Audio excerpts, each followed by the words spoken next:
Vous n'êtes pas sans savoir que sans cette magnifique plateforme qu'est YouTube, vous ne pourrez pas visionner cette vidéo. Malheureusement. Aujourd'hui, j'avais envie d'énoncer tous les points que je déteste sur YouTube. Préparez-vous pour ce petit coup de gueule. C'est parti. Cette vidéo n'aura pas beaucoup de montage car concentrez-vous sur le fond, pas la forme. Mon avis sur YouTube a bien changé. Si vous voulez tout savoir, je suis sur YouTube depuis 2014. Donc j'ai vu des chaînes évoluer, j'ai vu d'autres couler, j'ai vu les contenus et les tendances se diversifier. Forcément en 4 ans, Internet a bien changé et les tendances également. Ce que j'arrive plus à comprendre aujourd'hui, c'est que certaines chaînes buzz et d'autres cool, alors que certaines sont plus méritantes que d'autres. Et je trouve ça vraiment dommage. Et voilà, le principal c'est que pour YouTube, tant qu'ils se font un petit billet derrière, ça vaudra plus le coup que de mettre en avant un petit youtubeur mais qui leur ramène pas d'argent. Donc c'est pour ça que toutes les chaînes pour enfants ou quoi marchent. C'est parce que c'est des chaînes qui ramènent beaucoup d'argent à YouTube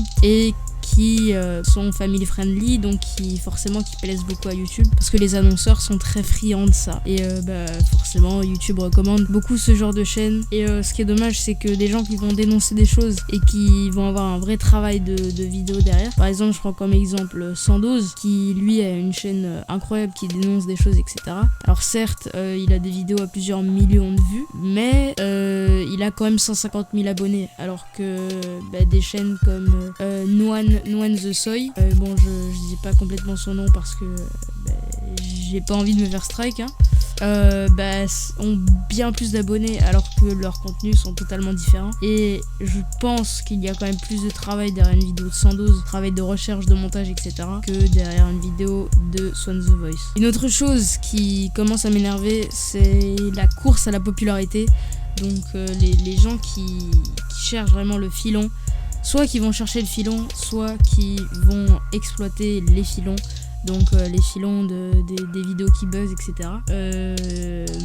Alors certes il y en a qui copient d'autres youtubeurs, mais c'est quand même bien fait, il y a quand même un travail de recherche derrière et tout, donc c'est bien fait, donc on peut pas leur en vouloir. Mais les gens qui plagient de A à Z et qui ont une vidéo médiocre, qui peuvent atteindre plusieurs centaines de millions de vues, j'exagère un peu, mais voilà, au moins plusieurs centaines de milliers de vues, ça me désole vraiment, et voilà, je trouve ça dommage. Alors qu'il y a des gens qui trouvent des idées, des bonnes idées, et malheureusement qui se font pas connaître, et après d'autres gens derrière prennent leurs idées et eux vont se faire connaître. Donc c'est vraiment bizarre. Je comprends pas comment YouTube fait pour référencer ce genre de choses, et j'espère que je me fais bien comprendre en tout cas. YouTube aujourd'hui, c'est plus une plateforme de divertissement, c'est plus une plateforme où tu vas chercher des vidéos instructives, etc. Alors certes il y en a encore un petit peu, mais voyez bien que les vidéos comme ça coulent pas à flot. J'imagine que vous êtes dans le même cas que moi sûrement, et que vous cherchez plusieurs minutes pour trouver une vidéo intéressante, alors que le but de YouTube c'est d'avoir des recommandations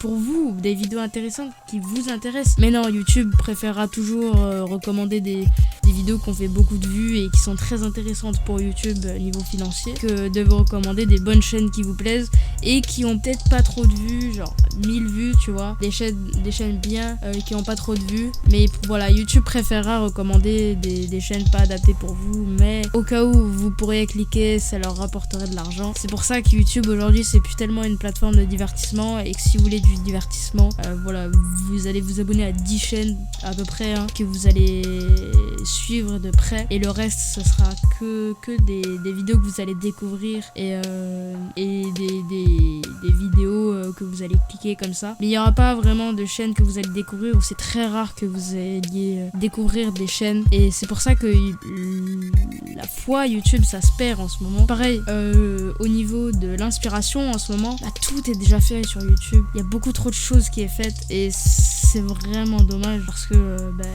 l'inspiration c'est quelque chose de...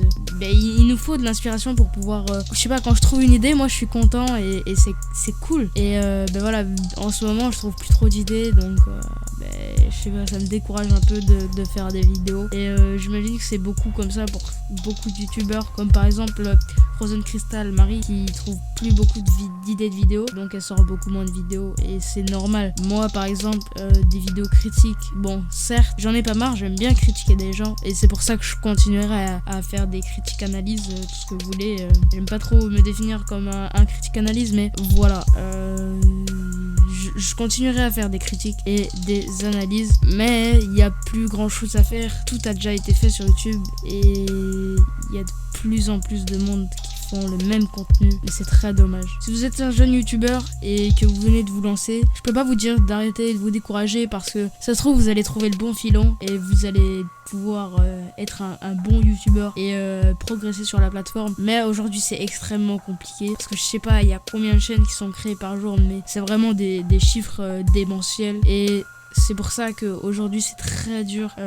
Tant que vous faites pas un contenu qui buzz, ou vous créez pas un contenu incroyable, c'est pas possible de percer pour vous. Si vous faites un contenu comme toutes les autres personnes, sachez qu'il y aura toujours quelqu'un qui fera mieux que vous et les gens préféreront toujours aller voir cette personne qui fera le même contenu que vous. Mais voilà, si vous êtes un jeune youtubeur, lancez-vous, et si vous avez un quelconque talent, si vous êtes bon en montage ou quoi, n'hésitez pas. Si vous avez votre personnalité qui est, je sais pas, peut-être incroyable, n'hésitez pas à vous lancer sur YouTube et peut-être que celui-ci vous sourira et voilà. Bref, je pense que c'est à peu près tout ce que j'ai à dire sur YouTube, mais j'avais besoin de faire un coup de gueule, j'avais besoin de dire ce que je pense de YouTube. Bref, sur ce, n'hésitez pas à vous abonner si c'est pas déjà fait et on se retrouvera prochainement dans une prochaine vidéo. Je me répète, mais bon, c'est pas très grave. Allez, sur ce, c'était Carré et n'oubliez pas, on est sur YouTube, alors forgez-vous votre propre avis.